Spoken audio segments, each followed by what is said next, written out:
How to fix too many verification requests. Please wait, login error on Hinge.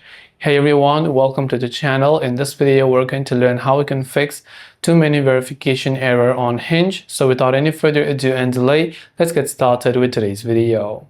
If you're getting too many verification requests error while trying to log in on the Hinge app, there could be various reasons as to why this is happening.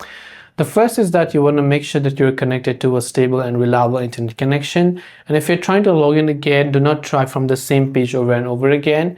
Just clear the Hinge app from the background. If you're using Android, you can long press the Hinge app, tap on the eye icon to come to the app info page. From here, we can go to storage and we can clear the cache files, and we can also choose to clear the data. And once we've done that, we can go to our Play Store or App Store, and in the search bar, we can just type in Hinge.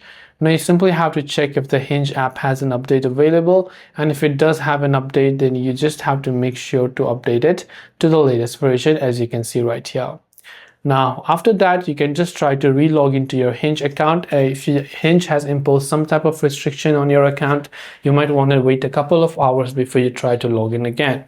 That's all for this video. Thanks for watching and see you in the next video.